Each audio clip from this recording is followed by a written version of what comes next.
হ্যাঁ হ্যালো বলো। ঠিক আছে চলো, তোমাকে ব্যস্ত আছে ফিল্ডে আছে। চলো কিশোর চলে আসেন একটু।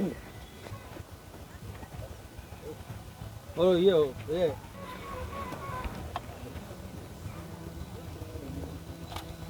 বাবা তো লাগলো না তো সব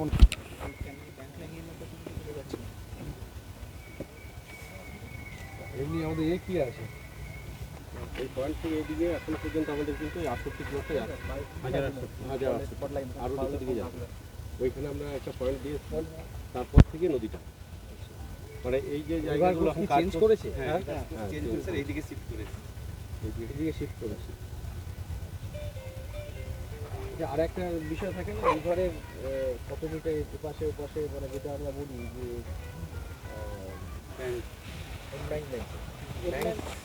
ব্যাংক সাইড আর কান্ট্রি সাইড, হ্যাঁ সবই আছে। ব্যাংক সাইড কান্ট্রি সাইডে কত মিটারের মধ্যে করা যায় না? 50 মিটার আর 100 মিটার আমরা দেখি, কিন্তু সেটা এমব্যাংকমেন্ট থাকলে তবেই। কোড হচ্ছে 11,000।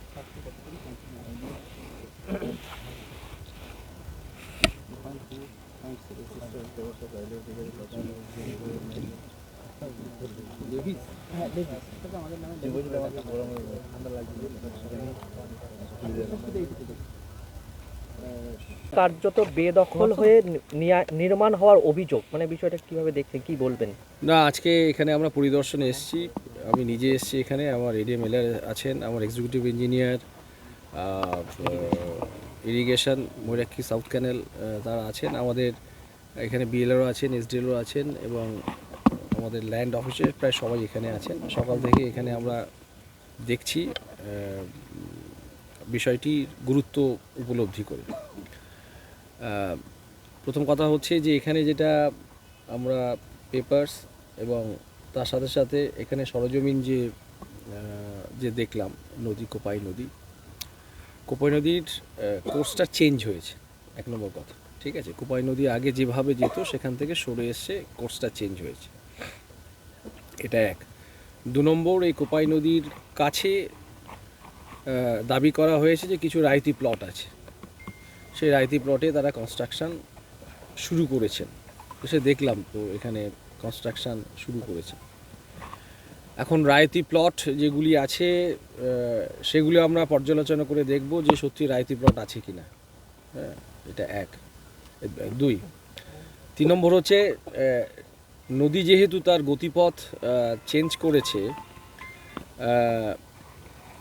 মানে আমরা যে জায়গাটা দাঁড়িয়ে আছি, আমরা যদি এখন এই কবিমোহনপুর যে মৌজায় আমরা যদি এখন ওই দিকে মুখ করে দাঁড়িয়ে থাকি, তাহলে দেখব বাঁ দিকের নদী গতিপথ চেঞ্জ করে ডান দিকে চেপে এসছে। স্বভাবতই মনে করা হচ্ছে যে আমাদের এখানে যে জমিগুলি আছে সেই জমিগুলির কাছে এগুলি আছে, যদিও এই কোপাই নদীর কোনো এমব্যাংকমেন্ট নেই। ঠিক আছে, বাঁধ বলতে যেটাকে বুঝি সেটা নেই। কিন্তু আরেকটি তথ্য যেটা, সেটি হচ্ছে যে আমরা জানি 2013 সালে একটি মামলার পরিপ্রেক্ষিতে আমাদের 11টি মৌজায় সেখানে কোনো ধরনের কোনো কনস্ট্রাকশান, কনভার্সন বা ইত্যাদি কিছু করা যায় না। ঠিক আছে, সুতরাং এইটা আজকে যে পরিদর্শন হলো এবং কাগজপত্র যতটুকুনি দেখালো, আরও বিশদভাবে আমরা দেখব, আমরা নিজেদের মধ্যে কথাও বললাম বা ইত্যাদি। এখানে যত ধরনের কনস্ট্রাকশন, সমস্ত কনস্ট্রাকশান বন্ধ করার নির্দেশ দেওয়া হলো। ঠিক আছে, এবং জমির মালিকানা এখানে কীভাবে বা ইত্যাদি লব্ধ হয়েছে সেটাও আমরা খতিয়ে দেখব। সব মিলিয়ে এতটুকুনি বলতে পারি যে আজকের পরিদর্শনের যে নেট ফল সেটা হচ্ছে এখানে কনস্ট্রাকশান যারা করছেন সেই কনস্ট্রাকশান বন্ধ করার নির্দেশ দেওয়া হয়েছে। দু নম্বর হচ্ছে যে এখানে যে জমির মালিকানা আছে সেই মালিকানা যথাযথ কিনা সেটাও পরীক্ষা করে দেখা হবে। আর 3 নম্বর হচ্ছে যেখানে যে কনস্ট্রাকশান যেগুলি চলছে সেগুলি যদি সব কিছুই ঠিকঠাক থাকে, তাহলে সেই কনস্ট্রাকশান আমরা জানি যে আমাদের যদি গ্রাম পঞ্চায়েতের মধ্যে থাকে তাহলে গ্রাম পঞ্চায়েতের পারমিশন নিয়ে করতে হয়, প্ল্যান এস্টিমেট বা ইত্যাদি। যদি আমাদের মিউনিসিপ্যালিটির মধ্যে থাকে তাহলে মিউনিসিপ্যালিটি প্ল্যান এস্টিমেট তার নিতে হয়, অনুমোদন নিতে হয়।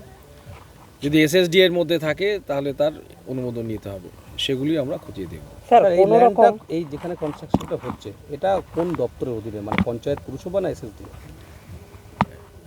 কি জুরিডিকশন আছে? এসএসডি এরা বলছেন এসএসডি, আমি আরেকবার খতিয়ে দেখব যে এসএসডি এর মধ্যে আছে কি না। এটা প্রয়োজনে এসএসডি কর্তৃপক্ষের সাথেও আমরা কথা এসএসডি বলব। কি কোনো ছাড়পত্র দিয়েছে এই কনস্ট্রাকশন করার? সেটা এই তো নদী ঘিরে যেটা করা হচ্ছে, সেটা ম্যাটার অফ ভেরিফিকেশন, সেটা আমরা দেখে নেব। সেই জন্য তো বললাম যে 3টি বিষয়ের উপরে আমরা এ করব, কিন্তু আপাতত স্পষ্ট নির্দেশ দেয়া হলো যে এখানে কোনো ধরনের আর কনস্ট্রাকশন এগোবে না। স্যার সরকারের কোনো দপ্তরে কোনো রকম অনুমোদন বা প্ল্যান ছাড়াই নির্মাণ হচ্ছিল, তো তার জন্য কি ব্যবস্থা নেওয়া হবে কোনো, যারা নির্মাণ করছিল তাদের? অবশ্যই অবশ্যই ব্যবস্থা নেওয়া হবে। সব কিছুতে একটা নিয়ম নীতি আছে।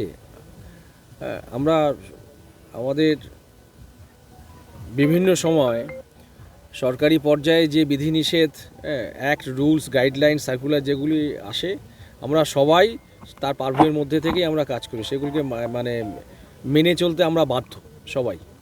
ঠিক আছে, সেই তাকে মান্যতা দিয়েই সব কিছু আমাদের করতে হয়। এক্ষেত্রে যদি আমরা দেখি যে সেগুলি না মানা হয়েছে, যথাযথ ব্যবস্থা নেওয়া হবে। স্যার শুধু এপারে নয়, ওই পারেও বেশ কিছু রিসর্ট হয়ে গেছে এবং সেগুলি চলছে। ওপারের যে রিসর্ট যেগুলি হয়েছে সেগুলি আমরা পরিদর্শন করব। পরিদর্শন করে যদি দেখি যে আমাদের যা ল্যান্ডের যে পেপারস আছে বা ম্যাপ যা যেভাবে আছে, আর অন্যান্য বিধিনিষেধ যেগুলি আছে, সেগুলি যদি অমান্য করা হয়ে থাকে, সেগুলি তাদের এগেনস্টে যথাযথ ব্যবস্থা নেওয়া হবে। তারপর রবীন্দ্রনাথের লেখায় কোপায় বিশেষ ঐতিহ্য রয়েছে, সেই জায়গায় দাঁড়িয়ে পরবর্তীকালে যেটা কেউ নির্মাণ করতে না পারে, বা সেক্ষেত্রে কি সচেষ্ট হবে প্রশাসন? দেখুন, এটা অবশ্যই যে রবীন্দ্র ঐতিহ্যবাহী এই নদী, তার বিভিন্ন রচনায় আমরা এটা দেখি। শুধুমাত্র তার রচনায় আছে বলেই নয়, আমাদের যত নদ নদী বা আরও অন্যান্য এরকম খাল বিল যেগুলি আছে, যেগুলো প্রাকৃতিক ভারসাম্য যেভাবে বজায় রাখে, এগুলি থাকলে বা ইত্যাদি, সেই ভারসাম্য বজায় রাখার জন্য যা যা করার কথা তাই করা হবে। শুধুমাত্র এখানেই না, এছাড়াও ওই বল্লভপুর সাইডেও পাড় ঘিরে নেওয়া হচ্ছে। আমরা সুনির্দিষ্ট সেরকম অভিযোগ থাকলে আপনাদের মুখে শুনলাম। আমরা যদি লিখিত অভিযোগ না পাই, আপনারা এক্ষুনি বললেন, আমরা সেটা পরিদর্শন করে আমরা সেটা যথাযথ ব্যবস্থা নেব। দ্য সহজ পাঠ, সহজ কথা, সঠিক তথ্য।